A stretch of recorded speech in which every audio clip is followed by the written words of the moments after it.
Além do Jorge e do João, nós temos aqui a alegria de receber nosso querido amigo.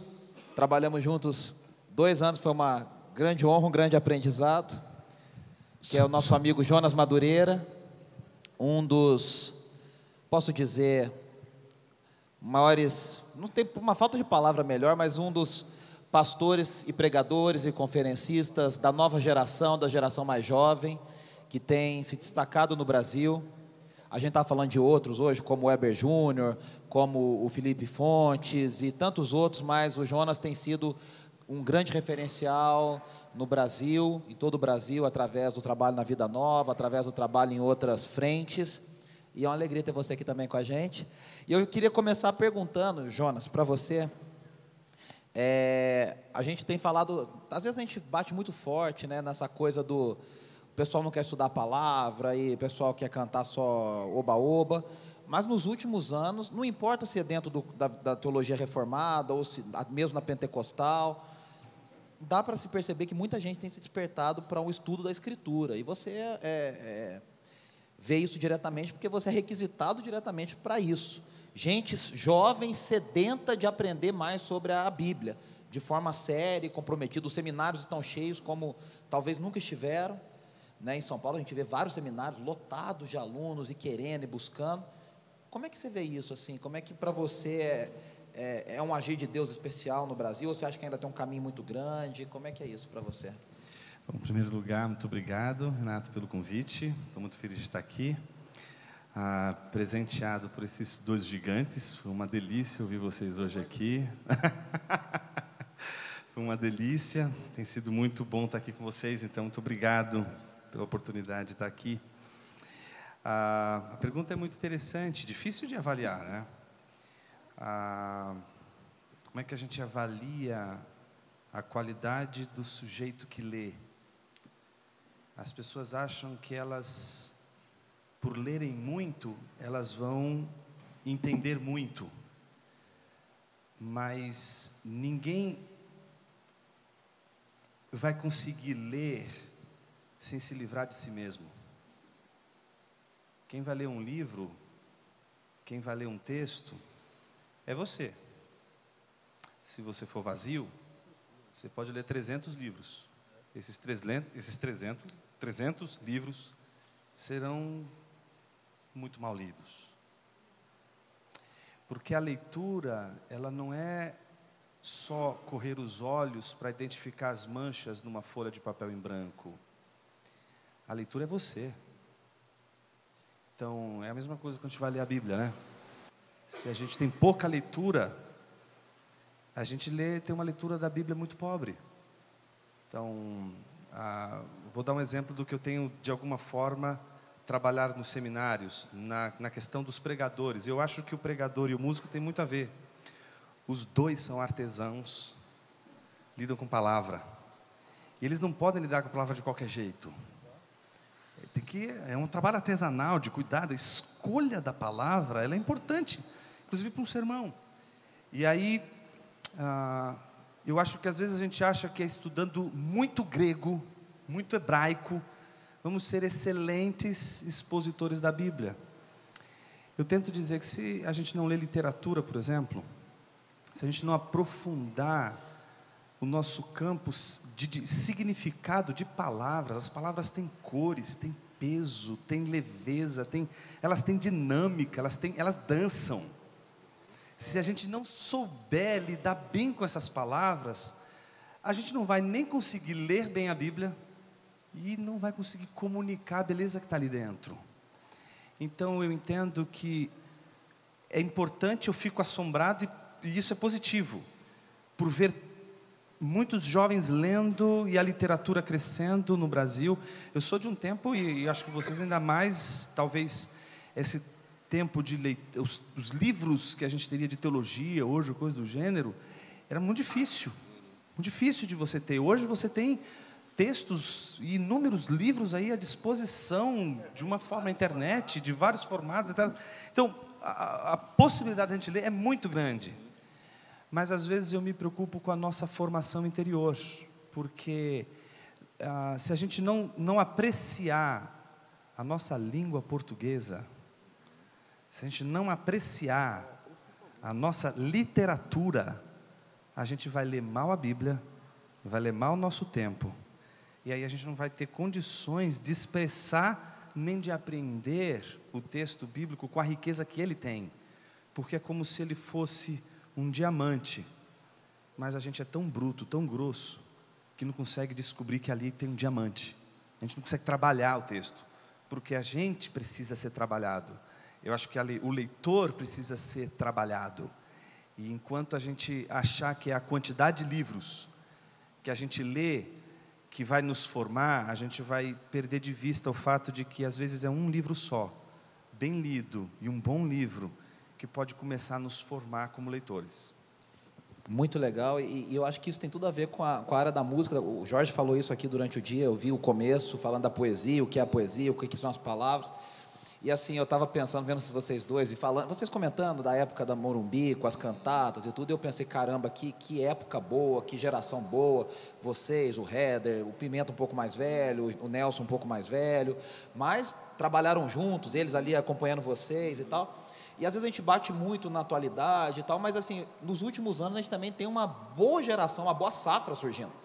E o mais legal que eu achei, eu vi isso muito no João, vi muito você também, falei até para o Serjão na terça-feira isso também, que vocês se aproximaram dessa galera e pararam de, com meia hora, né, para quem não sabe, o João tem um programa semanal, quer dizer, varia um pouco, mas é semanal, né? Pega o microfone aí, João. O Renato hoje está me ajudando tanto, cara, eu não sei, obrigado, velho, está me ajudando demais, velho. O meu programa é o seguinte, foi uma tentativa justamente de aproximação, já que você está falando. É um programa que não tem pauta nenhuma, é um bate-papo, onde eu levo músicos, que é preciso levar o Jonas Madureira lá para falar de quem foi a esposa do Caim. Segundo. O Jorge foi o segundo. Eu vou levar o Jonas lá para a gente perguntar quem foi a mulher de Caim. Só perguntas teológicas cabeludas.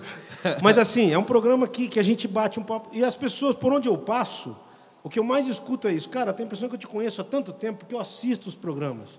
Isso é muito legal, tá próximo. A internet tem essa... Mas isso aproxima a gente de todo mundo. Exato, né? E assim, eu vi que você levou de muita gente diferente. E a gente não falou. O programa é uma vez por mês. Ah, desculpa, não é semanal, é por não, mês. Não, é só que porque São Paulo, Campinas, não é fácil ir toda semana. Então é uma vez por mês que eu vou e faço 2 programas. Muito legal. É muito legal. O Jorjão já esteve lá. Tá no 90 e pouco já o programa. Muita gente bacana. E a gente tem Paulinho Nazaré, a gente tem o próprio Gerson Borges, que é mais novo, a gente tem o Marcos Almeida, e a gente vê que eles têm essa mesma escola que vocês, e vocês foram escola para eles, assim como outros foram escola, do cuidado com as palavras. Eu me lembro do Guilherme e do Pimenta, quando fizeram No Tanto Amor, quando a Glória... Quer dizer, eles usam a palavra vista, né? Quando a glória do Senhor for vista. Toda vista. Cada frase, a palavra vista tem um significado diferente, ela é usada de uma forma diferente. Quer dizer, isso é uma coisa absurda e muito simples, né? E eu queria assim, saber de vocês, como é que vocês enxergam essa nova geração e ao mesmo tempo, uma avaliação de vocês mesmos, da época de vocês, olhar para trás e falar, caramba, a gente fez história e não sabia, a gente era privilegiado e não sabia. Eu estava conversando com o João sobre isso. A música brasileira, ela tem uma característica que é única, eu acho, no mundo. Claro, a música americana também tem alguns desses elementos, mas isso é muito presente, mais presente na música brasileira do que em qualquer outra, que é o diálogo com a literatura. A música brasileira bebe da literatura, né? Daí o amor pelas palavras e tudo mais.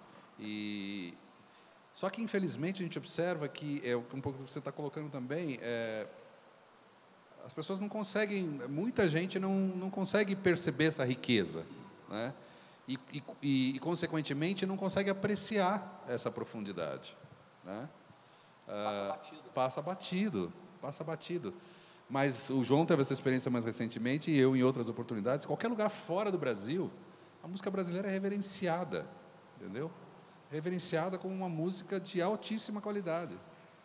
A gente está falando da boa música brasileira, né? Porque a gente, infelizmente, consome o que é de pior, né? Quer dizer, lá fora, as pessoas ouvem a nossa boa música.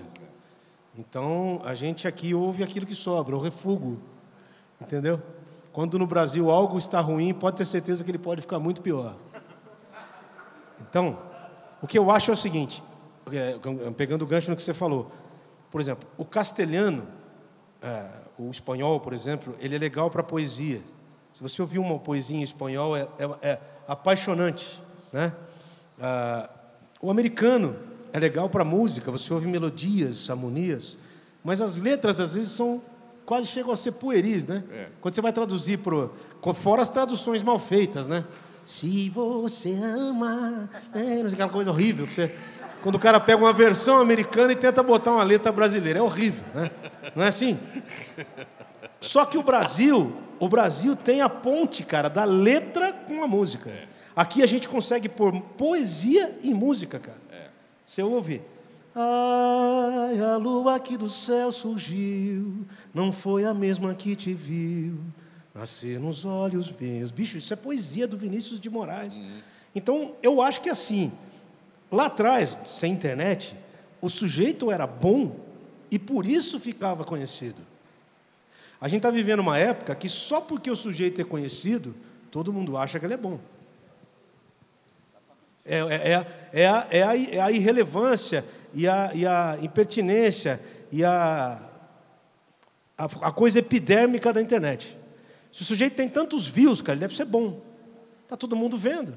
E as maiores loucuras e besteiras são vistas na internet. Entendeu? Se você pegar a lista dos 10 mais da internet de 2017, você já viu? Já viu isso? Desoladora. É desoladora, cara. Primeiro lugar, por que Marcos saiu da Fazenda? Pablo Vittar. Não, as 10 mais visitadas na internet em 2017 são tristes, cara. Ô, João, dão tristeza, mano. Tem um vídeo do Porta dos Fundos, eu acho que o Porta dos Fundos tem uma sacada. Eles têm uns vídeos terríveis, mas eles têm alguns incríveis. E aí tem um que é uma menina sendo entrevistada, como se fosse na Fátima Bernardes. E ela fala, recebendo aqui a influenciadora digital, não sei o quê, tal. Mas por que você faz? Eu gravo acordando, eu dormindo. Aí a mulher fala, mas por que as pessoas te seguiram? Não, porque algumas começaram, aí as outras seguiram para ver por que as primeiras começaram a me seguir. E quanto mais gente me seguia, mais gente queria saber por que as outras me seguiam. E aí ela fala, mas é só isso? É só isso. Não, mas você não faz nada? Não. Eu gravo vídeo de como eu gravo vídeo. Quer dizer, lembra, é a verdade. Você lembra do Luísa está no Canadá? Como é que... E daí, né, amigo? Então, assim... Lembra disso? E daí, né? A família na sala e o pai fala assim, está faltando Luísa aqui, Luísa está no Canadá. E aquilo viralizou, mano. Aquilo ficou Então, é gozado esse fenômeno. Quer dizer, as pessoas, não interessa o que aquela pessoa faz, contanto que ela seja seguida, contanto que ela seja curtida. E eu já percebi o seguinte, cara, que não há regra nisso aí. Não há regra. Mas você sabe, João, isso reflete, inclusive, a cultura de igreja que a gente tem.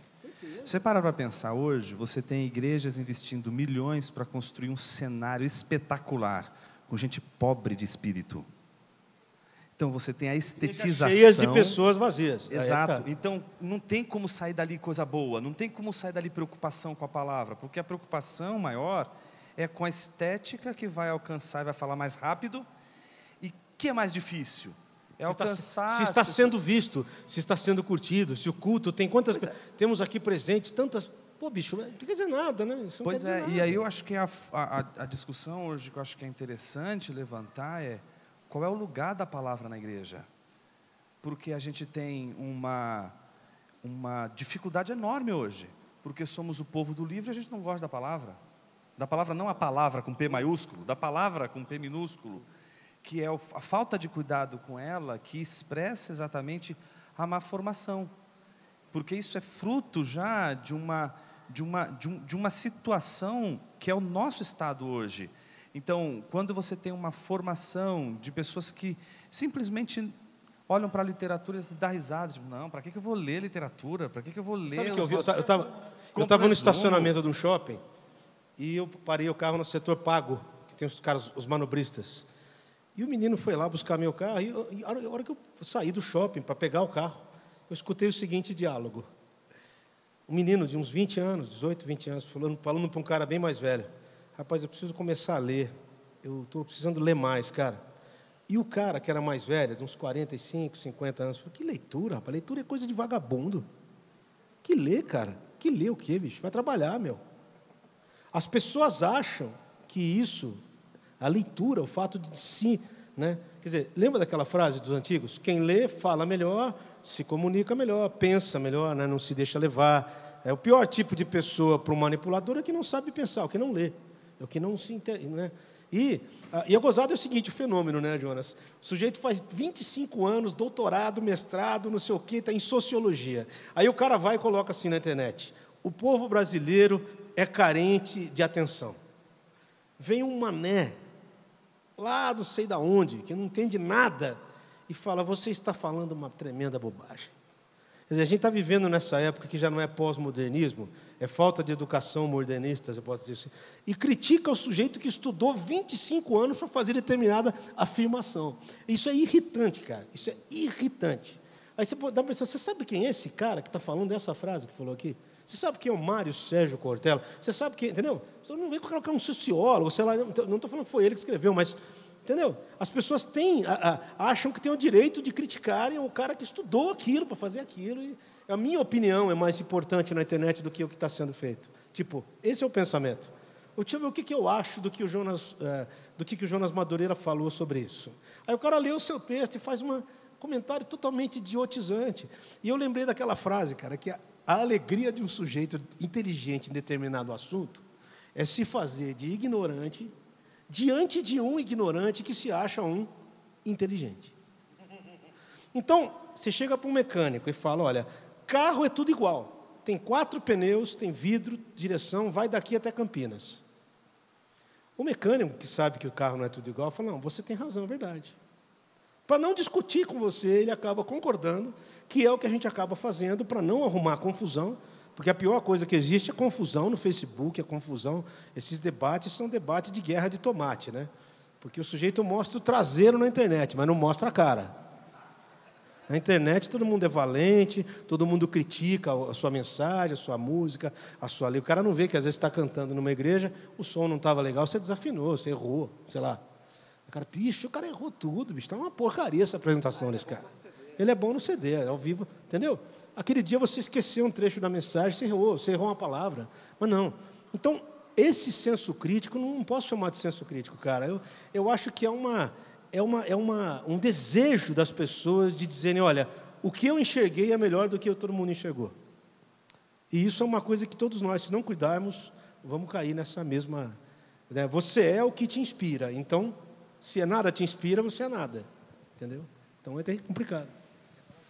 Não, você perguntou sobre como é que é a nossa relação com a nova geração, né? Isso.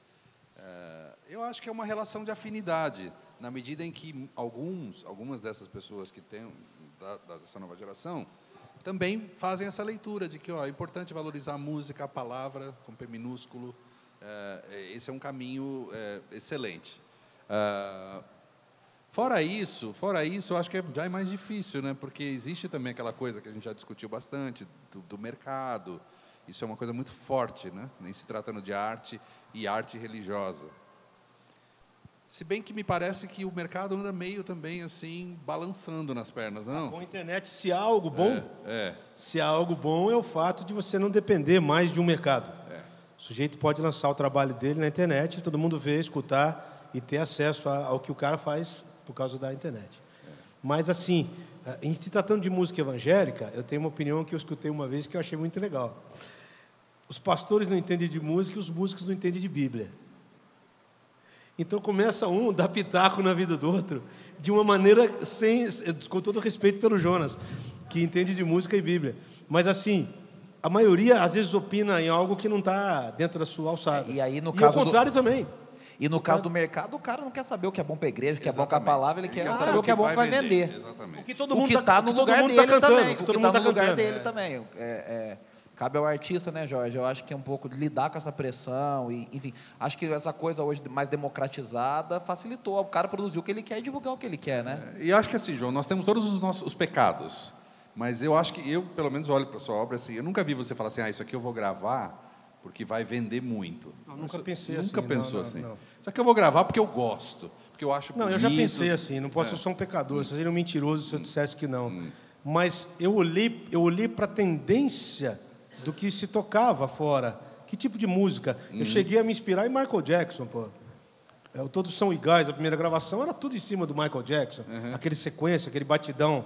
porque na época era o Thriller que fazia sucesso. sim, sim. Então, assim, o que as pessoas estão curtindo ouvir? Mas nunca de copiar, nunca de falar igual, vou fazer igual. Mas, não, entendeu? A questão é o seguinte, a questão de você olhar para um modelo e falar, pô, porque isso é aprendizado também, né, João? Claro, óbvio. Isso é inevitável, eu nunca deixei de me inspirar em Jobim, nunca deixei de me inspirar nos grandes compositores brasileiros.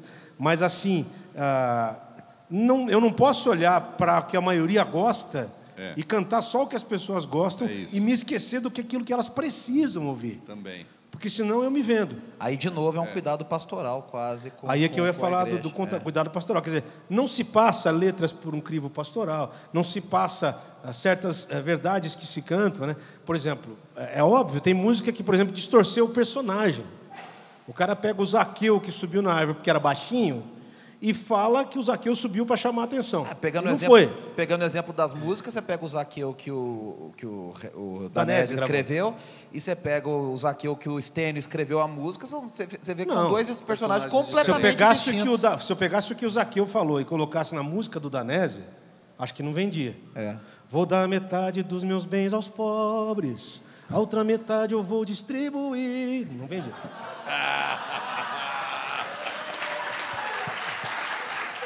Muito boa, João. E não é uma crítica, pelo amor de Deus, Danese. Se você ver esse vídeo, irmão, Deus te abençoe, te guarde.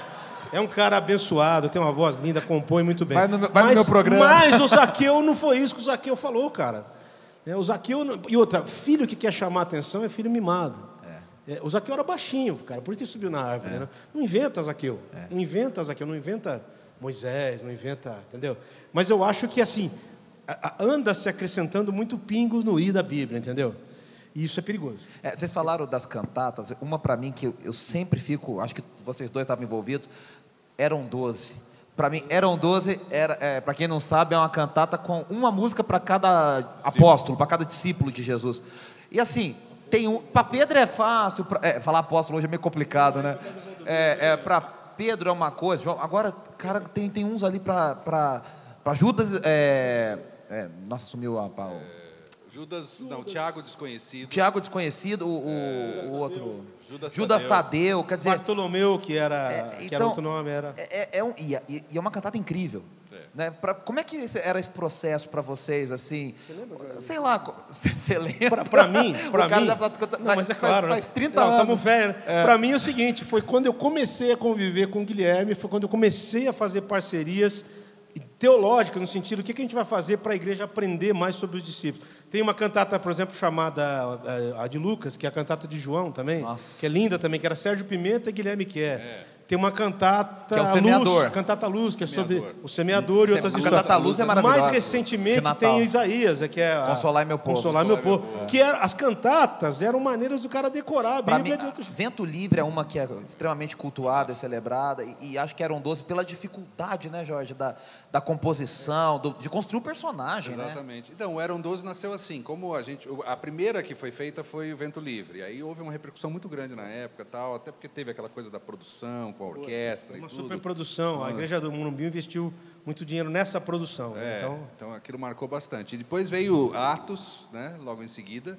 E aí depois de Atos... Barnabé, né, que tinha Barnabé. E Atos, aí, aquela Missões de Adoração também era mais ou menos isso aí. Atos, E aí depois veio essa ideia, vamos fazer uma dos discípulos. Fantástico. E aí se sentou para escrever, e aí o trabalho do Guilherme foi primoroso, né? De pesquisa, de cada Mas você personagem. fez um disco que é o Somos Um, né? Esse é o nome? Dos pais da igreja, né? De alguns personagens da história da igreja. Você já viu esse disco dele, né? É fantástico, né?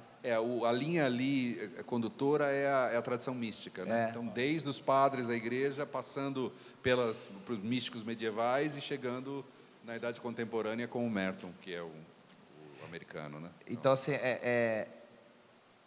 ajuda a gente no trabalho de ensino, né? Então, porque eu acho que essa era a função da música desde o princípio da Bíblia, lá atrás, né? Se você olhar, a música era usada para ensino, né? Originalmente era para isso. Os salmos eram assim e tudo mais, era para usar isso, né? Então, a gente perdeu um pouco a visão da música como ensino por causa do mercado, por causa da... Então, por isso que você falou, Jorge, eu fui me distanciando dessa coisa do mercado. Eu fui de 2 gravadoras, e quando eu vi que a gravadora queria dinheiro, né? Quando o dinheiro deixa de ser consequência e vira objetivo, é um problema. Então, assim, aí eu resolvi sair fora desse métier. Falei, não, eu vou seguir sozinho para ver até onde vai, e vou confiar em Deus que Ele vai me ajudar. E foi aí que eu segui em frente. Eu estava pensando aqui quando estava ouvindo e sempre tento... eu sempre me pergunto, não é, o que acontece hoje, pensando naquele movimento que um filósofo que eu gosto muito, chama-se Roger Scruton, ele diz, né? A gente tem que aprender a permanecer com aqueles elementos da vida que devem permanecer sempre, e a gente deve renovar sempre os renováveis. Tá? E o contrário é que gera um desarranjo, né? Tentar renovar o que tem que permanecer e tentar permanecer o que tem que ser renovado. E aí ele diz essa coisa da renovação, que é o que eu sempre tento fazer de leitura da igreja, né? Isso tanto na parte da teologia brasileira, como também da música brasileira, em especial a música sacra, que é a música dentro da igreja, liturgia e etc. O que eu vejo é o seguinte: você tem uma turma que percebeu que aquilo que precisava renovar, em termos musicais, tinha se cristalizado como algo que não podia mudar, quando na verdade precisava mudar. Aliás, se você prestar atenção no que Lutero fez quando trouxe a música para a igreja e inovou uma série de coisas em termos musicais, o próprio Bach, que vai fazer releituras da Inódia de Lutero, essa coisa toda, é uma coisa linda o que ele vai fazer, e que a gente acabou cristalizando. Aí vem um grupo que diz, não, a gente vai renovar o que precisa ser renovado, mantendo o que precisa ser mantido. E aí eu sempre penso na geração de vocês, né, que foi a geração que fez isso. A geração de hoje quer renovar. E não é errado. Eu vejo que é importante essa renovação.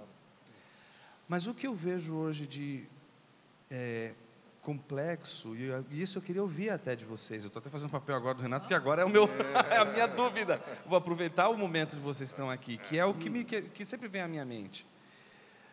Então você tem uma produção musical hoje impressionante. Então, você vê cada jovem virtuoso, guitarra, violão, piano, com voz, gente com uma qualidade musical assim absurda, mas a letra pobre, a vida pobre. E aí me parece que às vezes a gente fica crucificando, e aí você tem o pessoal, aí eu vou levantar outro problema, que é o outro lado, que diz assim, não, a gente precisa se preocupar com o conteúdo, e aí nessa preocupação com o conteúdo, joga fora toda essa renovação importante que é a musicalidade, que está se... Exato. E como vocês veem essa figura dessa renovação hoje, que ainda acontece, mas parece que uma barbárie, uma brutalização do texto, do cuidado com a letra da música, não só quando aquela música é para ser simplesmente objeto de contemplação, que isso é uma bênção, você poder só ouvir uma música, deixa alguém cantar, você não tem que cantar, escuta. A gente perdeu essa capacidade de escutar uma música, né, e ouvir a letra dessa música, sem ter imagem nenhuma. Você vai produzir essa imagem, você vai criar isso, com aqueles elementos da fala que estão dando para você. E aquele outro movimento que é o da criação, que é coletivo, que é a comunidade cantando, e que não se preocupa mais, e que se perdeu. Como vocês veem isso? O que vocês acham disso tudo aí? Olha, eu acho que a gente estava conversando com o Fernando, o Merlino, né? E ele falando isso, que... E não é saudosismo, João, me corrija. A frase do Paulinho da Viola, que fala assim, eu não vivo do passado, o passado é que vive em mim. E não é saudosismo, mas nos últimos 30 anos no Brasil, e acho que é um fenômeno mundial, assim, houve uma banalização muito grande da arte, em geral. Então, esse fenômeno do Pablo Vittar, que a gente observa no Brasil, se observa em outros lugares do mundo também. Todo mundo está desencanando, né, do que seja uma arte em alto nível. Então, assim, não surgiram, se você pegar a lista, assim, o que aconteceu nos últimos 20, 30 anos em termos de música no Brasil, que você pudesse dizer assim, que assombro, de coisa bem feita, bem elaborada, com texto, com profundidade. Então, houve um esvaziamento. E essa é uma situação. Eu acho que, nesse sentido, a gente vive um cenário de terra arrasada, não só na política, mas na arte também. Eu vou resumir o que o Jonas falou da seguinte maneira. A qualidade instrumental, vocal e técnica da música, ela simplesmente duplicou. É, questão da tecnologia. Não, né? tem cara cantando, tocando, tem cara consertando o relógio com luva de boxe. Tocando absurdamente bem. Cantando maravilhosamente. E os CDs são muito bem produzidos, o som é muito bem acabado. Com a era digital não tem mais dificuldade. É isso. Só que o conteúdo, a superficialidade, quintuplicou. Tem gente cantando, tocando e gravando. Só Deus sabe o quê, mano? Está bem produzido, mas...